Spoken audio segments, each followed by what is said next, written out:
Voici à présent la suite des séquences qui vont nous permettre d'apprendre à utiliser le moteur de rendu Cycle.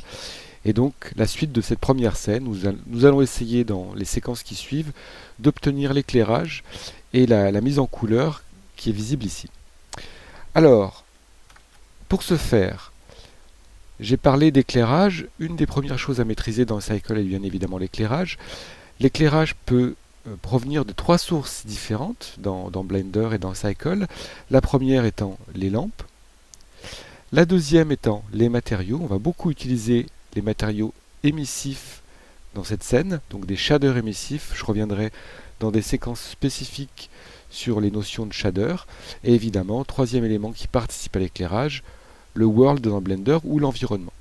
Alors, les paramètres d'environnement peuvent se trouver dans deux fenêtres différentes. La première est la fenêtre des propriétés. Lorsqu'on clique sur World, on a donc accès à tous les boutons qui participent à World. Si vous n'avez rien, vous avez juste à cliquer sur New, par exemple, ou Use Node. Je vais le faire ici. Je peux cliquer sur New s'il n'y a pas de World disponible. Et ensuite, on peut bien évidemment dans Blender créer différents worlds, différents environnements. Et on aura donc différentes ressources utilisables. Et la deuxième partie des boutons va se trouver ici, dans la fenêtre des nodes. Alors, avant d'aller plus loin sur l'environnement proprement dit, je vais quand même faire un petit résumé de ce que vous trouvez ici dans cette fenêtre. Alors, la fenêtre des nodes se divise en trois parties et en sous-catégories. Alors, les trois parties principales sont les nodes dits de matériaux. C'est ceux qui vont participer à l'éclairage, à tout ce qui est lumière, éclairage. Deuxième type de nodes, les nodes de type post-production. Donc ça, on l'utilisera aussi dans une séquence suivante. Et les nodes de texture. Et pour chacune de ces parties, on va retrouver des sous-parties ici. Donc ici, les nodes de matériaux, donc tout ce qui participe au visuel de la scène, donc à son éclairage. On va retrouver trois sous-parties qui sont les nodes de matériaux dédiés aux objets, à l'environnement. Donc là, ici, j'ai bien mon nodes environnement puisque j'ai cliqué sur nodes, new, et les nodes qui correspondent au Grease Pencil, mais ça on ne l'utilisera pas, je pense, dans les séquences qui vont suivre.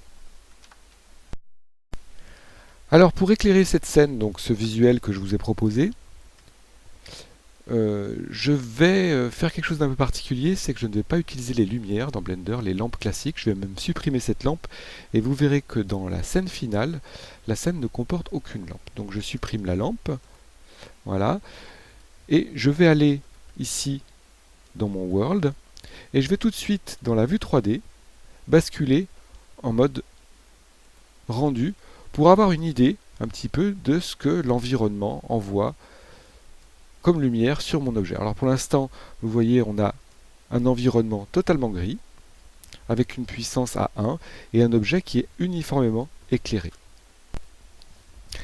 Alors pour simuler l'éclairage de jour qu'on voit dans cette scène, j'ai simplement adjoint dans les nodes de l'environnement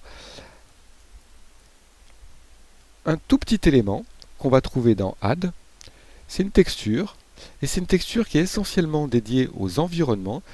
C'est une texture qui s'appelle Sky Texture.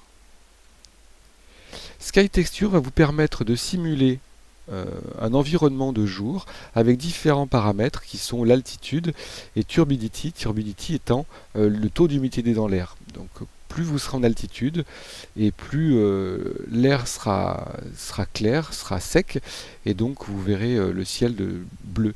Et si vous remarquez peut-être si vous vivez au bord de la mer ou dans des zones très basses, en général l'air est chargé d'humidité. Donc effectivement, le ciel est moins bleu. Donc c'est ce paramètre turbidity qui va vous permettre de simuler un petit peu votre altitude en le combinant avec ici ground altitude. Donc pour l'instant, je vais simplement me borner à relier la sortie color de Sky Texture à l'entrée color de background, et immédiatement, vous le voyez, si je bouge ma scène, j'ai effectivement tout un environnement assez cohérent qui s'est mis en place. Alors, avec cette boîte de dialogue ici, vous allez pouvoir, en déplaçant la petite sphère, jouer sur l'orientation du ciel, évidemment l'heure à laquelle se situe la scène, puisque si je déplace un petit peu, voilà, comme ça, ici on le voit, j'ai tout de suite un soleil qui descend sur l'horizon. Donc je vais pouvoir un petit peu commencer ici à éclairer ma scène. Donc ça, c'est les paramètres de base pour l'éclairage de la scène que je vous propose. Vous verrez par la suite, peut-être dans une autre vidéo, qu'il est possible d'ajouter d'autres textures d'environnement. Celle-ci plus particulière puisqu'il s'agit d'images à 360 degrés qui vont vous permettre de charger une texture spécifique qui va nous permettre de simuler un environnement réel. Ça, on le verra dans une autre séquence. Pour l'instant, je vous donne rendez-vous dans la séquence suivante où nous allons commencer à mettre des couleurs un petit peu sur les objets que nous allons fabriquer ensemble.